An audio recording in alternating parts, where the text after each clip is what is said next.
প্রিয় মুক্তিকামী ছাত্র জনতা, আমরা দেখতে পাচ্ছি যে আমাদের এই অভ্যুত্থান এবং বিপ্লবের পরেই দেশে অরাজকতা নাশকতা করছে ফ্যাসিস্ট এবং তাদের দোসররা।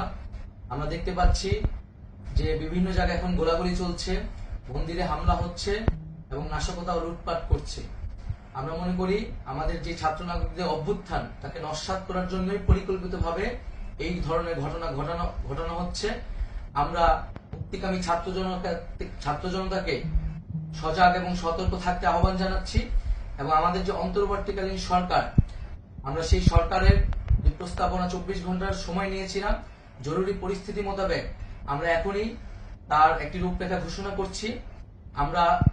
আমরা সিদ্ধান্ত নিয়েছি যে সর্বজন গ্রহণযোগ্য আন্তর্জাতিক খ্যাতিসম্পন্ন নোবেল পুরস্কার বিজয়ী ডক্টর মোহাম্মদ ইউনূসকে প্রধান উপদেষ্টা করে অন্তর্বর্তীকালীন সরকার গঠন করা হবে এবং ডক্টর মোহাম্মদ ইউনূসের সাথেও আমাদের কথা হয়েছে।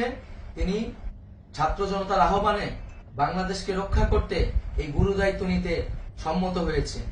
আমরা সকালের মধ্যেই আমরা এই সরকার গঠনের প্রক্রিয়া দেখতে চাই। রাষ্ট্রপতির কাছে আহ্বান থাকবে যে দ্রুত সময়ের মধ্যে ডক্টর মোহাম্মদ ইউনূসকে প্রধান উপদেষ্টা করে অন্তর্বর্তীকালীন সরকার গঠন করা হোক এবং এই অন্তর্বর্তীকালীন সরকারের বাকি সদস্যদের নামও আমরা সকালের মধ্যে ঘোষণা করব। প্রিয় বন্ধুগণ, দেশে যে অরাজকতা চলছে, মানুষের জীবনের নিরাপত্তাহীনতা চলছে, সেজন্য আমরা রাষ্ট্রপতির কাছে আহ্বান জানাচ্ছি দেশে আইন শৃঙ্খলা পরিবেশ ফিরিয়ে আনার জন্য দ্রুত সময়ের মধ্যে কার্যকর ব্যবস্থা নিতে হবে এবং আইন শৃঙ্খলা বাহিনীকে সহযোগিতা করার জন্য মুক্তিকামী ছাত্র জনতাও রাজপথে থাকবে এবং অন্তর্বর্তীকালীন সরকার গঠন না হওয়া পর্যন্ত মুক্তিকামী ছাত্র জনতাকে রাজপথে থেকে তাদের যে অভ্যুত্থান, সেই অভ্যুত্থানকে রক্ষা করতে হবে। প্রিয় বন্ধুগণ, আমরা রক্ত দিয়েছি, শহীদ হয়েছি। আমাদের যে প্রতিশ্রুতি একটি নতুন বাংলাদেশ গঠন করার জন্য, সেটিকে আমাদের অবশ্যই বাস্তবায়ন করতে হবে এবং অবশ্যই ছাত্র জনতার প্রস্তাবিত সরকার বাদে কোন ধরনের সরকার কিন্তু মেনে নেওয়া হবে না। আমরা বলেছি কোন ধরনের সেনা শাসিত সরকার অথবা সেনা সমর্থিত সরকার অথবা এই ফ্যাসিস্টদের দোসরদের কোন বি টিম সরকার কিন্তু আমরা মেনে নিব না। কোন গণবিরোধী সরকারকে মেনে নেওয়া হবে না।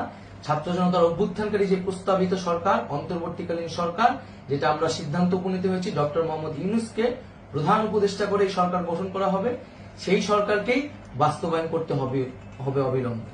আগামীকাল সকাল থেকে সকলকে আহ্বান জানাচ্ছি রাজপথে থাকার জন্য এবং আমাদের যে সাম্প্রদায়িক সম্প্রীতি এবং রাষ্ট্রীয় সম্পদ রক্ষা কমিটির ঘোষণা হয়েছে বৈষম্যবিরোধী ছাত্র আন্দোলনের নেতৃত্বে, সকল পাড়ায় পাড়ায় এলাকায় এলাকায় সেই কমিটি পাহারায় থাকবে। আমাদের সংখ্যালঘু কমিউনিটিকে আমাদের রক্ষা করতে হবে, রাষ্ট্রীয় সম্পদ এবং এই দেশকে রক্ষা করতে হবে আমাদের।